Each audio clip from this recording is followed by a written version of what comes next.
طبعا بما يخص انتخابات الباسكت، نحن منتظرين طبعا تحديد موعد، طبعا بعد الموافقة والتصديق على النظام الداخلي الجديد اللي رفعته الوزارة بالتعاون مع اتحاد الباسكت، لحتى يساقطوا عليه طبعا الفيفا، بما يخص طبعا نظام اللعبة أو النظام الداخلي اللي عندنا، اللي هو نظام الانتخابات إلى ما هنالك.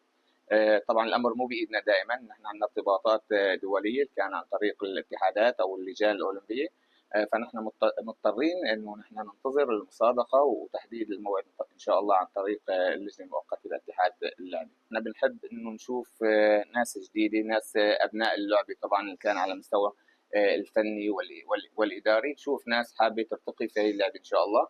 ونحن كوزاره الرياضه والشباب اكيد راح نكون سند لاي اتحاد قادم ان شاء الله. استاذ فراس، احنا في موعد او في لقاء سابق كان تاكيدك على وجود المدرب الوطني هيثم جميل على راس الجهاز الفني للمنتخب.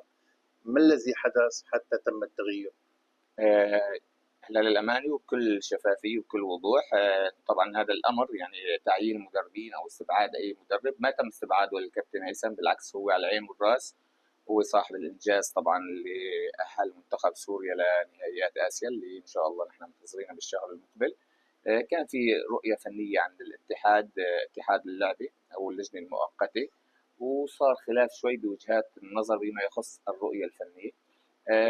اللي بعرفه أنا طبعا واللي حكوا لي الشباب الموجودين على رأس العمل، الكابتن هيثم ما قبل إنه يكون هو مدرب ثاني أو مدرب وطني مع مدرب أجنبي، وهذا طبعا أنا بحترم رأيه، وهذا شأن خاص يعني.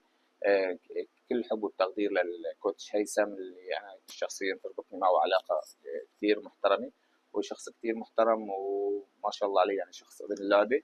ولكن نحن كوزارة ما نتدخل بأي رؤية فنية بما يخص اتحادات الألعاب أو اللجان المؤقتة. ممكن نحن يكون في مشاورات، ولكن بالنهاية القرار لأي حدا مسؤول عن اتحاد اللعبة. هلا الرؤية الجديدة بما يخص المنتخب هو مزيج بين الشباب واللاعبين الخبرة، بحيث إنه الشباب يكتسبوا شيء من الخبرة في هذه البطولات الكبيرة طبعا، بوجود المدرب الأجنبي الجديد اللي صار له يومين وموصل تقريبا، امبارح حضرنا بعض التدريبات والمستوى كتير عالي، ولكن بيحتاج شوية وقت لحتى هو يساوي فارق صراحة بما يخص المنتخبات.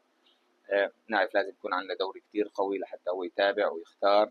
هذا الموضوع صعب انه يكون بيوم واثنين او شهر او اثنين او حتى سنة، بدك سنوات لحتى انت تساوي شيء جديد، بدك سنوات لحتى تظهر ان شاء الله بالشكل المثالي. نتمنى من الله عز وجل انه يكون في توفيق ان شاء الله، المنتخب يظهر اقل شيء ان شاء الله بمظهر ان شاء الله لائق.